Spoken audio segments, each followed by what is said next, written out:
sur les chemins à bicyclette. Bonjour à toutes, bonjour à tous, bienvenue sur La Bicyclette, le podcast itinérant qui s'intéresse aux startups qui roulent. Alors c'est ici en direct de la rue du Faubourg du Temple à Paris que je m'apprête à aller à la rencontre d'Alexis Angot.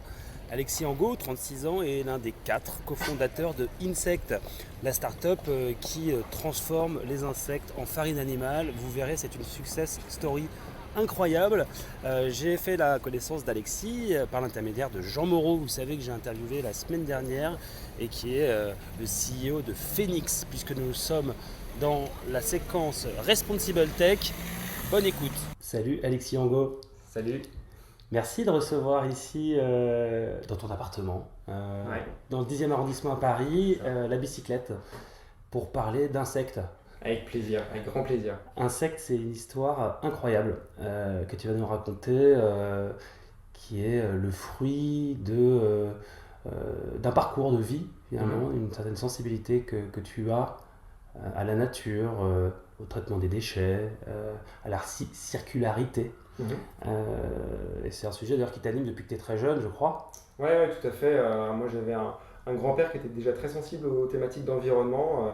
Il adorait récupérer des choses dans les déchetteries, dans les ferrailleries, et m'y emmenait. Avec mon petit frère, on avait une maison en Normandie et on s'amusait à récupérer les déchets qu'on voyait au bord des routes en prenant nos petits vélos et en partant toute l'après-midi pour faire ça. Donc à l'époque, quand j'étais jeune, je n'avais pas forcément conscience qu'on appellerait ça plus tard environnement, développement durable, impact. Mais oui, j'avais déjà cette sensibilité dès tout petit. Et alors cette sensibilité que tu as en toi, tu la gardes et tu avances, tu fais des études de commerce. Ouais, je fais une école de commerce, un peu par défaut, j'ai pas vraiment d'autres explications. Je fais également un peu de droit aussi parce que je trouve ça intéressant, mais aussi et surtout dès mes années d'école, je m'engage de manière un peu plus structurée autour de ces questions d'environnement. Donc je monte et je préside l'association de développement durable de l'ESSEC. Je fais la chaire entrepreneuriat social dans cette école, assez pionnière d'ailleurs, je dois le dire, sur ces thématiques d'impact. Et voilà, je me conforte et me confirme dans cette envie de donner du sens à mon activité professionnelle et de m'en donner les moyens en faisant ces études bien centrées sur ces sujets-là. Donc ça, c'est le volet associatif dans le cadre de tes études. Ouais.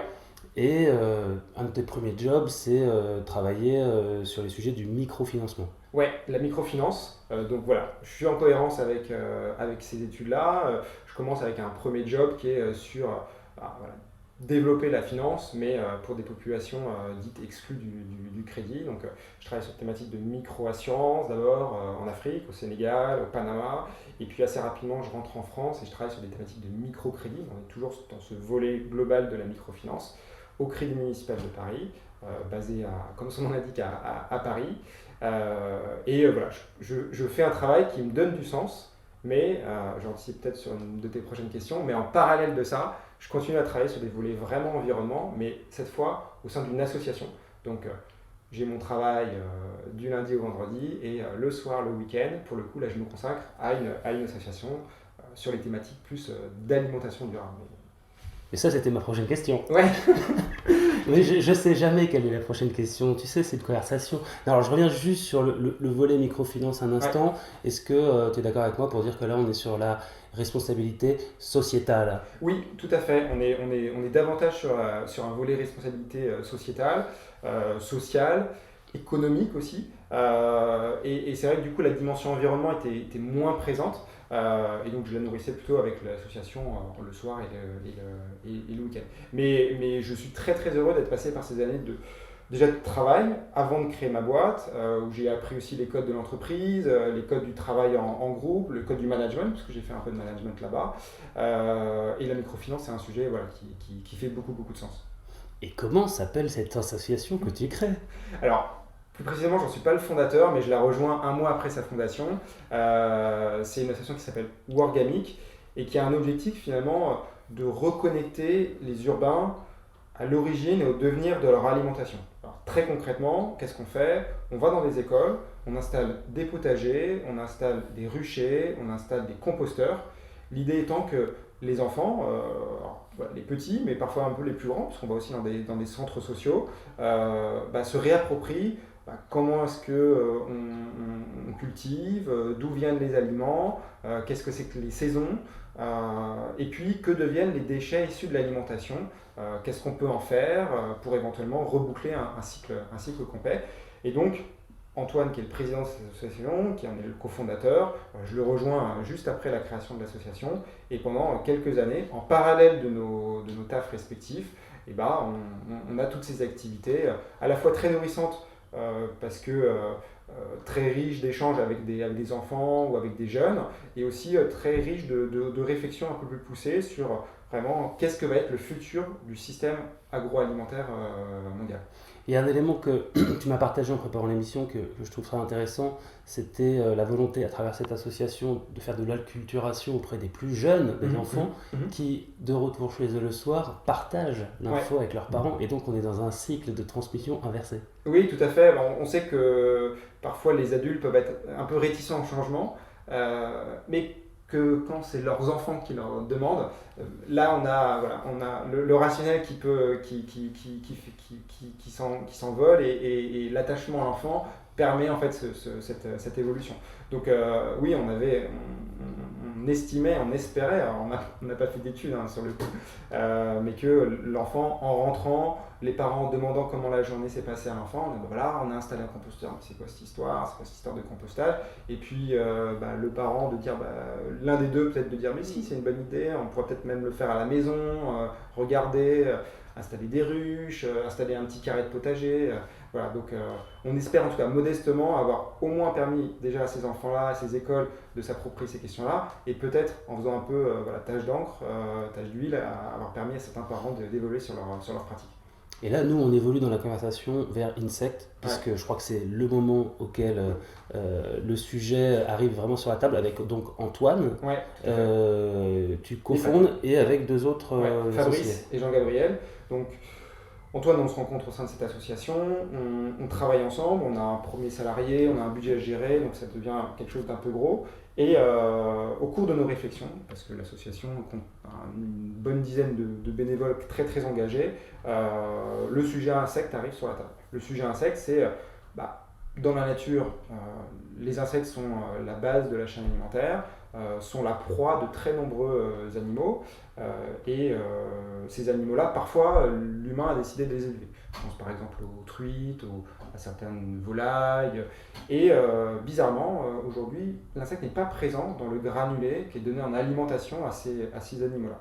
Et en fait, nous, on apprend tout ça en fait en lisant notamment un rapport de la FAO, parce que au sein de l'association, on avait une vraie activité de réflexion sur comment le système alimentaire fonctionne. FAO, juste précisons. Alors, je crois que c'est Food and Agriculture Organization. C'est grosso modo la division alimentation de l'ONU. D'accord, et c'est un rapport qui date de 2008. Ouais, on lit ce rapport de 2008, alors on est déjà à peu près en 2010. Et en fait, on en lit plein des rapports, on se renseigne, on se cultive sur plein d'initiatives, mais sans trop l'expliquer, on cristallise notre attention sur ce sujet des insectes. On avait vu plein d'autres sujets passer, mais on n'arrive pas à se retirer de la tête qu'il y a un truc à faire sur ce sujet-là. Mais vous êtes pas les premiers, il y avait déjà des éleveurs d'insectes. Il y avait déjà un certain nombre d'initiatives qui émergeaient. On se renseigne beaucoup. Moi, j'en parle donc à ces deux autres amis que sont Fabrice et Jean-Gabriel. Et à quatre, avec Antoine et moi, on se dit on va creuser, mais davantage, voir un peu quelles sont les initiatives déjà existantes. On se rend compte qu'il y a quelques initiatives qui émergent en Afrique du Sud, au Canada, mais qu'en France, on n'a pas grand-chose. Et on se rend compte que, paradoxalement, même si on n'a pas grand-chose, on a déjà des petits éleveurs d'insectes qui existent et qui produisent des insectes pour notamment produire les appâts de pêche qui sont vendus dans les animaleries et aux pêcheurs. Et donc, on va rencontrer ces éleveurs d'insectes-là. On se dit on va pas réinventer la poudre, et on va les rencontrer, on va à leur rencontre, on a un très bon échange avec eux, on comprend quelles sont leurs problématiques, pourquoi est-ce qu'ils élèvent des insectes mais qu'ils ne les vendent pas aux producteurs, aux éleveurs de truites, pourquoi ils se cantonnent quelque part à ce marché un peu de niche qui est l'appât de pêche, Et La pâte pêche, c'est donc l'insecte qu'on met au bout de sa ligne. Exactement, le petit asticot quelque part qu'on va acheter dans des espèces de petites boîtes de pétri et qu'on va mettre au bout de sa ligne pour pêcher justement la truite. Et à force d'échanger avec eux, on se dit voilà, aujourd'hui il n'y a pas d'éleveur d'insectes qui fassent de l'élevage pour nourrir les animaux d'élevage, mais pour autant, si on amène de la tech à ce savoir-faire empirique quelque part qui est l'élevage d'insectes, on peut peut-être conduire et monter quelque chose qui peut avoir l'impact qu'on souhaite avoir. Alors, vous avez pas inventé la poudre, mais vous avez réinventé la farine, si je dis pas de bêtises. Ouais. Et alors, juste parlons concrètement. Tu dis on élève des insectes pour nourrir des animaux. Je vais reformuler un petit peu la chaîne que vous créez. Donc, insectes élève des animaux, ce sont des insectes, ce sont des petits scarabées, c'est ça? Oui, c'est ça. En fait, c'est ce qu'on appelle le Tenebrio molitor. Alors ça, c'est le nom vernaculaire latin. C'est pas dans le 16e, c'est pas la piscine, c'est un autre. Exactement, c'est un autre. Et on l'appelle également le ver de farine. C'est un petit scarabée, tout gentil, tout mignon. Et on l'élève pendant à peu près 13 semaines. Et au bout de ces 13 semaines, on le transforme en farine destinée à nourrir ces animaux d'élevage. Et les animaux d'élevage, en l'occurrence, ce sont essentiellement des poissons. Les animaux d'élevage sont poissons. Aujourd'hui, c'est un marché qui est autorisé en Europe. On regarde également et on vend pour l'alimentation de certains animaux de compagnie, chiens et chats. Et là, c'est le deuxième marché. Ça, c'est le deuxième marché. On a un troisième marché qui est issu d'un coproduit, à savoir les déjections de nos insectes, qui sont en fait un super engrais. Et enfin, on commence à regarder le marché de l'alimentation des humains directement, donc utiliser nos farines d'insectes, non pas pour nourrir directement des animaux d'élevage, mais pour nourrir des humains sur des marchés un peu cibles, un peu niches, notamment la nutrition des sportifs ou la nutrition dite santé pour des personnes un petit peu dénutries, population senior par exemple. D'accord. Alors, je précise que sur l'alimentation des animaux de compagnie, des animaux domestiques, par exemple un chat, les études montrent, tu me le précisais, que un chat à l'état sauvage, en tout cas à la campagne, admettons, va manger 3 à 4% d'insectes dans la composition de son mix alimentaire. Son alimentation naturelle comporte 3 à 4% d'insectes et une truite, ça va être 40%. Donc on a quand même des animaux qui sont qui se nourrissent dans la nature et l'insecte c'est un mets de choix quelque part pour eux. C'est très riche en protéines. Il y a des graisses qui sont intéressantes, des éléments aussi un peu spécifiques comme la chitine qui peuvent être intéressants nutritionnellement à certains égards. Et même si au départ on n'en avait pas la preuve, on a découvert en menant un certain nombre d'études que nourrir des animaux naturellement insectivores avec des insectes en fait renforçait leur santé et leur système immunitaire. Et donc on a notamment démontré que lorsqu'une truite d'élevage est nourrie avec de l'insecte, elle grandit mieux, elle a moins de mortalité, ce qui paraît en fait logique quand on revient à l'alimentation naturelle, le métabolisme est en meilleure santé. Mais c'était important de le prouver, de le démontrer, parce que derrière ça crée de la performance pour nos clients. Alors la performance, on la retrouve aussi au sein de l'équipe qui aujourd'hui est composée de 150 personnes chez Insect. Tout à fait. Une vraie courbe d'évolution positive en termes de recrutement, puisque les projections à fin 2021 c'est 250 personnes, donc on voit que c'est une activité qui est très porteuse, qui est tournée autour de 2 sites de production actuels. L'un, donc on parle d'usine d'élevage et de transformation d'insectes. La première historique est dans le Jura, une seconde est en construction du côté d'Amiens, et il y a même des projets qui vont vers l'international. En plus, les usines, parce que tu as prononcé le mot tout à l'heure, tu as prononcé le mot tech, et c'est vrai que dans ce programme, la bicyclette, la tech a toute sa place. En quoi est-ce que Insect a une dimension techno? Qu'est-ce qui vous met dans l'univers de la food tech? Dans l'univers de la food tech ou de l'agritech, donc des technologies de l'agriculture, en fait, le projet Insect ne peut pas voir le jour sans technologie. On a besoin en fait de technologiser cette industrie, ce métier quelque part de l'élevage d'insectes, sans quoi en fait on ne peut pas atteindre à la fois nos objectifs d'impact, de taille, et puis simplement les métriques économiques attendues par nos clients. Donc on a un élevage en fait qui est entièrement verticalisé, tout automatisé. on a des salariés qui sont en fait des conducteurs de ligne, des gens qui vont repérer comment fonctionnent les lignes automatisées, éventuellement intervenir en cas de défaut, mais l'entièreté des opérations qui, dans ces petits élevages, étaient très manuels et donc très physiques et donc très contraignants, voire même provoquant un certain nombre d'accidents ou de risques, aujourd'hui sont, je dirais, gérés par les machines. On allait chercher des machines dans l'automobile, dans la logistique, dans l'informatique. Et donc, en fait, quand on rentre dans l'une de nos usines, c'est souvent d'ailleurs ce qui étonne les observateurs, c'est qu'en fait, ils se disent, mais en fait, ils sont où les animaux, quoi? Parce qu'en fait, il y a beaucoup de robots, beaucoup de machines, et on a l'impression d'être dans une usine d'aéronautique, quoi. Ça fait du bruit, les insectes? Certains d'entre eux font du bruit. Alors nous, on a retenu donc, cette espèce qui est le ténébrieux monitor, qui lui est très silencieux. Si on avait fait le choix du criquet, d'ailleurs on s'était posé la question d'un certain nombre d'insectes, parce que le choix de l'insecte n'était pas du tout anodin au départ. Là, on aurait une usine particulièrement bruyante. Je vous invite à visiter des fermes de criquets en Thaïlande et vous verrez que c'est pas de tout repos pour les oreilles. Donc moi j'imagine une usine, comme quand tu en parles, un petit peu comme une usine d'assemblage d'un véhicule automobile, avec des automates, avec une chaîne de fabrication très linéaire, d'une matière brute à une matière transformée.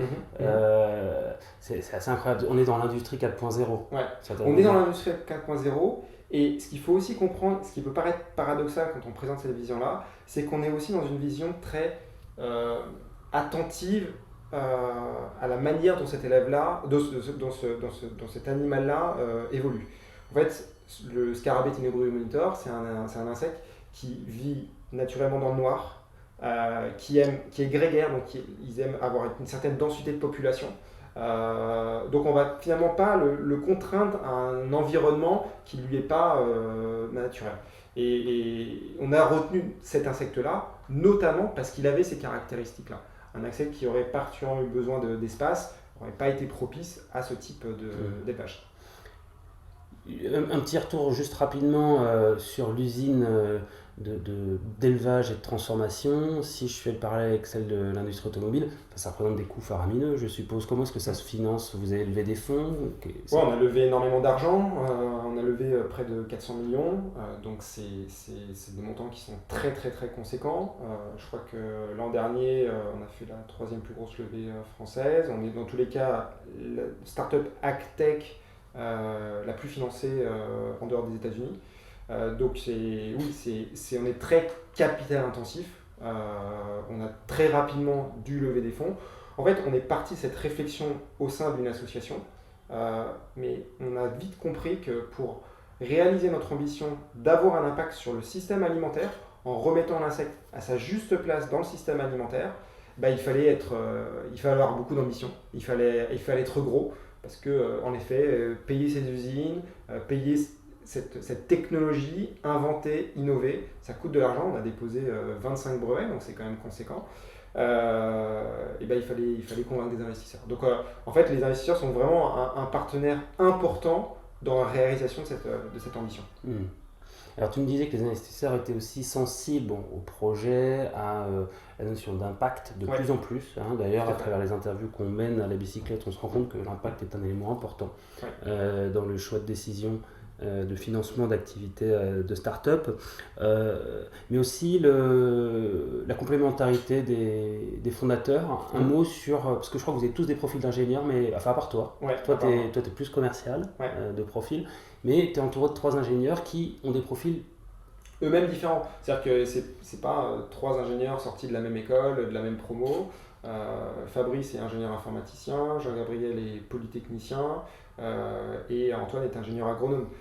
Donc c'est vrai qu'à nous 4, on balayait en fait un certain nombre de cultures, je dirais, distinctes et de compétences distinctes. Et je pense que c'est pas le seul élément, bien évidemment, mais c'est un élément qui est rassurant pour les investisseurs, parce qu'ils se disent que voilà, on aura une capacité à envisager les différents sujets. On a dû traiter des sujets de lobbying, de réglementation, de propriété intellectuelle, donc, qui sont des sujets qui gravitent autour de la tech, mais qui ne sont pas des sujets purement tech. Et c'est important de les adresser, parce que si on ne les adresse pas, on se met en risque. Parfait. Alors, risque. Le risque, tu disais que la notion de risque était un élément central Ouais. d'une activité telle que la vôtre, presque toute activité au final, Mhm. on ne sait pas trop ce qui se passe et ces temps-ci le démontrent très bien. Donc tu me parlais des cultures de l'entreprise qui sont l'exploration, l'innovation, l'authenticité, ça c'est un mot Ouais. qui est très fort chez toi, et l'adaptabilité Mhm. aux risques et la variété des profils Bah, est intéressant de ce point de vue-là. Oui, et surtout, on a tendance parfois un peu à l'omettre, mais l'industrie, ça reste voilà, un univers de travail qui comporte des risques en fait. On peut avoir des accidents de travail, on peut avoir des situations de presque accident, et donc il s'agit vraiment d'avoir un état d'esprit collectif, une organisation qui cherche à éviter en fait ce type de situation. Il y en a beaucoup de désindustrialisation, donc on a tendance à imaginer aujourd'hui le travail comme étant dans un univers totalement sécurisé, un peu aseptisé. Quand on met un pied dans l'industrie, on se rend compte que voilà, il y a du danger. Et donc il faut adresser ces questions de danger. Et surtout, il faut former à la fois le management, mais aussi l'entièreté des collaborateurs à l'attention à ces sujets-là. Ce ne sont pas les sujets les plus sexy, mais c'est des sujets extrêmement importants si on veut être dans une logique de pérennité. Ouais. Alors avant de s'inscrire dans une logique de pérennité, il faut créer son business. On a compris le socle du business que vous avez créé avec tes associés. Certains de nos auditeurs pourraient avoir l'envie de créer leur propre aventure entrepreneuriale. Ceux-là, si tu avais un conseil à leur donner, un seul, Alexis. C'est de se lancer. Franchement, c'est ce que je disais il n'y a pas très longtemps lors d'une conférence. Enfin, la France, c'est un pays dans lequel les gens sont globalement très bien formés. Et on a de l'argent aujourd'hui. On a un organisme comme BPI qui est vraiment assez unique au monde. Et on a un pays qui aime de plus en plus les entrepreneurs. Donc, voilà, si vous avez l'ambition, et tout le monde ne doit pas forcément, je ne suis pas à dire que tout le monde doit devenir absolument entrepreneur, c'est une vraie réflexion qu'il faut mener. Mais sachez que vous avez quand même les armes pour y aller, et que finalement le risque est pas souvent si élevé que ça. Il faut se jeter à l'eau, mais on apprend dans tous les cas énormément. Donc finalement, même si ça ne fonctionne pas, même si in fine, ça ne débouche pas sur un énorme succès, en fait on aura quand même énormément appris, ça a de la valeur. Donc on se jette à l'eau, on apprend à nager, et au pire, il y a l'État qui nous balance la bouée. Non, je dirais surtout que l'État, avant de nous balancer la bouée, l'État il nous met sur un trampoline, quoi. Ouais. Il nous met sur un trampoline et il nous accélère énormément. C'est une vraie révolution, parce que si on revient nous en 2011, on n'a pas la BPI, on a Oseo, on a un organisme qui marche pas extrêmement bien, et derrière on a toute cette réforme et ça a énormément aidé la génération d'entrepreneurs qui existe aujourd'hui. Moi je suis admirablement surpris de voir le nombre de jeunes qui veulent créer leur boîte aujourd'hui. Quand j'étais en école, c'était pas du tout sexy. Les gens ne voulaient pas faire entrepreneur. Ceux qui l'étaient, je dirais pas qu'ils se cachaient, mais ils n'en parlaient pas, quoi. On a une vraie révolution de ce point de vue-là. Eh bien, merci d'avoir témoigné sur la bicyclette, et bravo de faire partie de cette révolution de l'entrepreneuriat à la française. Alexis, on va suivre avec attention les évolutions. Tu en as dit quelques mots d'Insect pour les jours, mois ou années à venir. Et à très bientôt. Merci. Quand on partait de bon matin, quand on partait sur les chemins, à bicyclette.